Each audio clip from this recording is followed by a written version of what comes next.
రాజు తన సొంత బావ అని నిజం తెలుసుకున్న ఇందు రేఖకి షాక్ ఇచ్చిన మినిస్టర్ అసలు ఇదంతా ఎలా జరగబోతుందనేది ఈ వీడియోలో తెలుసుకుందాం.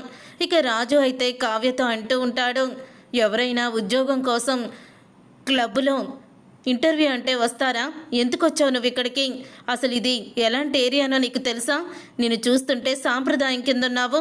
నేను టయానికి వాడు మత్తు మందు జ్యూసులో కలపడం చూశాను కాబట్టి సరిపోయింది, లేకపోతే నీ పరిస్థితి ఏమయ్యేది అని అంటూ ఉంటాడు. రాజు అయితే, మీరు డబ్బు మనిషేమో అనుకున్నాను, నాతో గొడవ పడుతుంటే మీకెంత పొగరు అనుకున్నాను, కానీ ఒక ఆడపిల్ల జీవితాన్ని ఈరోజు మీరు నిలబెట్టారు, జీవితాంతం మీకు రుణపడి ఉంటాను అని ఇందు అయితే రాజుకి దండం పెడుతుంది.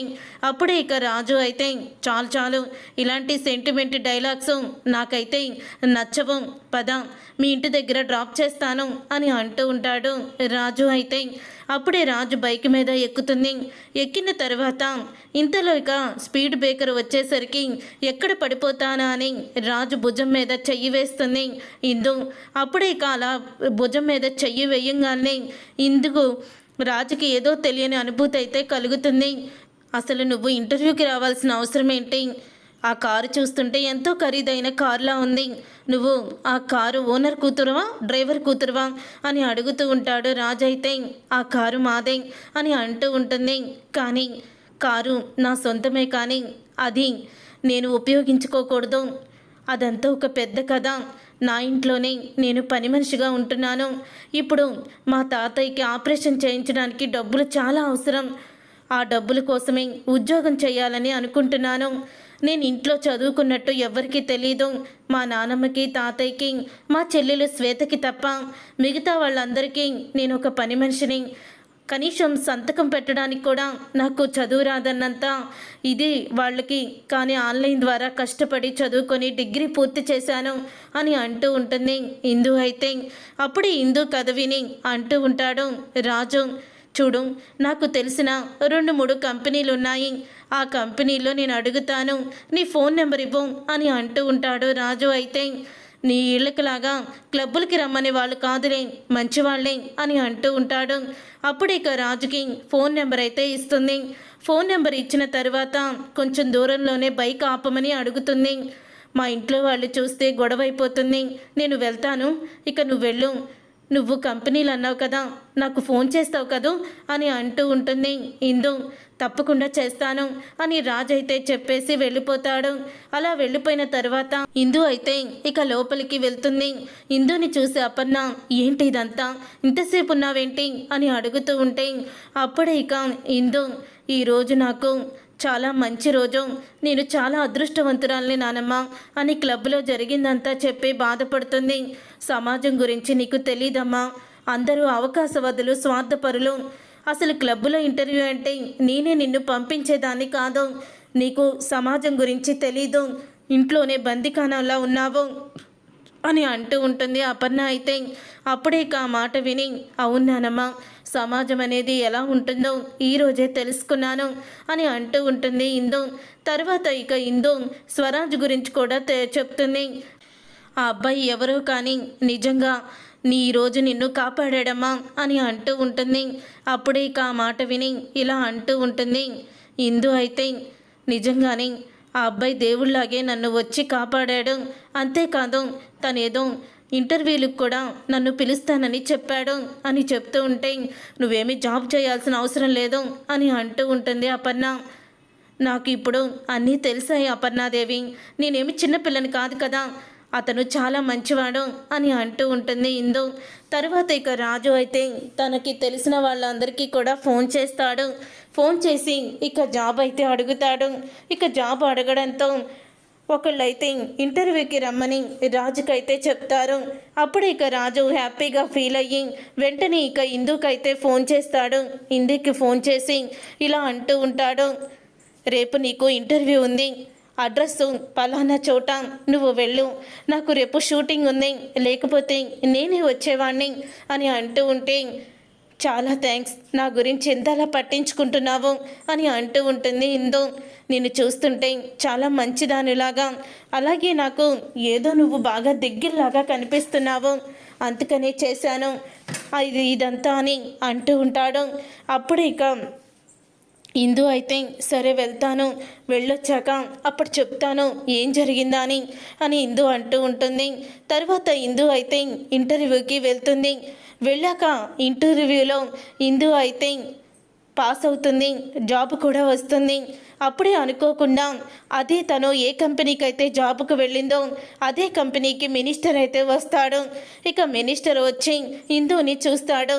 ఇందుని చూసి నీ పేరు ఇందు కదా అని అంటూ ఉంటే అవునండి, నా పేరు దుగ్గిరాల ఇందిరాదేవి అని చెప్పడంతో ఆ మాట విని మినిస్టర్ అయితే అమ్మా ఇందు ఎలా ఉన్నావమ్మా, అమెరికా నుంచి ఎప్పుడొచ్చావు అని మినిస్టర్ అడుగుతూ ఉంటాడు.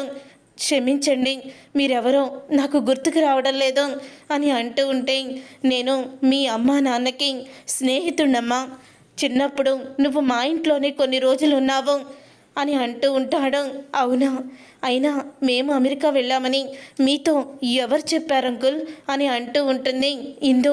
అదేంటమ్మా, మీకోసం నేను చాలాసార్లు వచ్చాను. మీ తాతయ్యకి ఏదో వైద్యం చేయించాలని మీ నానమ్మ మీ ఇద్దరిని అంటే మీ చెల్లి నందుని నిన్ను తీసుకొని తను అమెరికా వెళ్ళిందని రేఖ చెప్పింది అని అంటూ ఉంటే రేఖ అంటే మీతో అంతా కూడా అబద్ధమే చెప్పింది అంకుల్. రేఖ అంటే మమ్మల్ని ఇన్ని సంవత్సరాల నుంచి బందీలుగా ఉంచింది అని నిజాల్ని బయట పెడుతుంది. ఇందు అయితే కనీసం అమ్మా నాన్న ఎలా ఉంటారో కూడా నాకు తెలీదు, మా కుటుంబంలో ఎవరు ఎలా ఉంటారో కూడా మాకు తెలీదు, అందరు ఫోటోల్ని తగలపెట్టేసింది తను. కనీసం మా వాళ్ళు ఇలా ఉంటారు అని మా నానమ్మ తన వాళ్ళని వాళ్ళ జ్ఞాపకాలని గుర్తు చేసుకోవడానికి వాళ్ళ ఫోటోలు కూడా లేవు. అంత దుర్మార్గురాలు రేఖ అంటే తన తల్లి రుద్రాణి ఇలా ఉండేదని, రుద్రాణి కన్నా ఘోరంగా రేఖ ఉందని చెప్తూ నానమ్మ బాధపడుతూ ఉండేది అని అనగానే ఒక్కసారి షాక్ అయిపోతూ ఉంటాడు మినిస్టర్. తాతయ్యకి త్వరలోనే ఆపరేషన్ జరిపించాలి, 15 లక్షలు అవుతాయి అన్నారు. కానీ ఆ 15 లక్షలు ఎక్కడి నుంచి తీసుకురావాలో తెలియక ఇలా జాబుకి దొంగతనంగా చదువుకొని జాబుకి వస్తున్నాను అంకుల్ అని అంటూ చెప్తుంది. అప్పుడే మినిస్టర్ అయితే ఆ ఇంటికి నువ్వు మహారాణివమ్మ, కావ్య రాజుల కూతురు ఎంత వైభవంగా బ్రతకాలి, అలాంటిది ఆ రేఖ ఇంత దారుణానికి ఒడిగట్టిందంటే నమ్మలేకపోతున్నాను. మీ అమ్మ మీ నాన్న మీ కుటుంబం అందరూ నాశనం అవడానికి వాళ్ళ అమ్మే కారణం. కానీ రేఖ మాత్రం ఇప్పుడు కూడా అంతే కుళ్ళుతో కుశుద్ధంతో ఉందన్నమాట. ఇక రేఖని వదిలిపెట్టకూడదు అని అంటూ ఉంటాడు. మినిస్టర్ అయితే చూడమ్మా, మీ అమ్మా నాన్నని నువ్వు చూడలేదంటున్నావు కదా, ఇదిగో మీ అమ్మా నాన్నతో మేము సెల్ఫీ ఫోటో దిగాము, ఎప్పుడూ కూడా అది నా ఫోన్లోనే ఉంటుంది ప్రొఫైల్ పిక్చర్గా. చూడమ్మా, ఇంగో మీ అమ్మ అచ్చం నీకులాగే ఉంటుంది, అందుకే నిన్ను చూడంగానే నువ్వు కావ్య కూతురువేనని నిన్ను గుర్తుపట్టాను, చూడే ఫోటో అని అంటూ ఉంటే అప్పుడే ఇక ఫోటోనైతే చూస్తుంది ఇందు. ఇక ఫోటోని చూసి షాక్ అయిపోతుంది. అమ్మ నాన్న అని అంటూ ఉంటుంది. అప్పుడిక తన తండ్రిని చూసి అచ్చం తన తండ్రి పోలికలతోనే తనకి సహాయం చేసిన రాజు ఉండడం చూసి ఇక షాక్ అయిపోతూ తను మా రాజు బావ అని అంటూ ఉంటే మా డాడీలా మా నాన్నలాగే నాకు ఒక అతను కనిపించాడు అంకుల్, అచ్చం మా డాడీలాగే ఉంటాడు అని అంటూ ఉంటుంది ఇందు. అయితే అతను ఖచ్చితంగా మీ మేనత్త కొడుకు అయి ఉంటాడమ్మా, స్వరాజు. ఎందుకంటే ఆ రోజు బాంబు బ్లాస్ట్లో అందరూ డెడ్ బాడీస్ దొరికాయి, కానీ మీ బావ డెడ్ బాడీ దొరకలేదు. ఎంక్వైరీ చేస్తే ఎవరో భార్యాభర్తలు ఆ పిల్లాన్ని తీసుకొని వెళ్ళారని చెప్పి మాకు కొంతమంది ద్వారా తెలిసింది అని అంటూ ఉంటాడు మినిస్టర్. అయితే మీ బావ బ్రతికే ఉన్నాడు అంటే నువ్వు మీ అమ్మలాగా ఉన్నట్టు స్వరాజ్యం వాళ్ళ మేనమావ పోలికలతో ఉన్నట్టున్నాడు అని అంటూ ఉంటాడు మినిస్టర్. అయితే అప్పుడే ఇక మినిస్టర్ అయితే ఇందు పద వెళ్దాం, ఆ రేఖకి నేను షాక్ ఇవ్వాలి అని అంటూ ఉంటాడు. వద్దంకుల్, నేను ముందు వెళ్ళిపోతాను, తర్వాత మీరు రండి అని అంటూ ఇందు ముందు వెళ్ళిపోతుంది.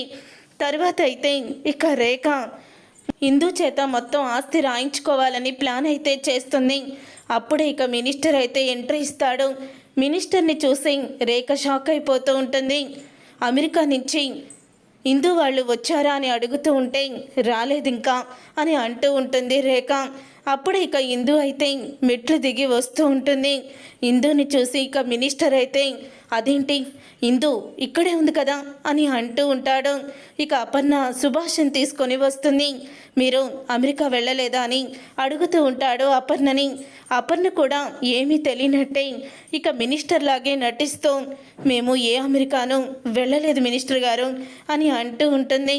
అయితే రేపటితో ఇందుకి ఆస్తి మొత్తం కూడా తన ఆధీనంలోకి వస్తుంది.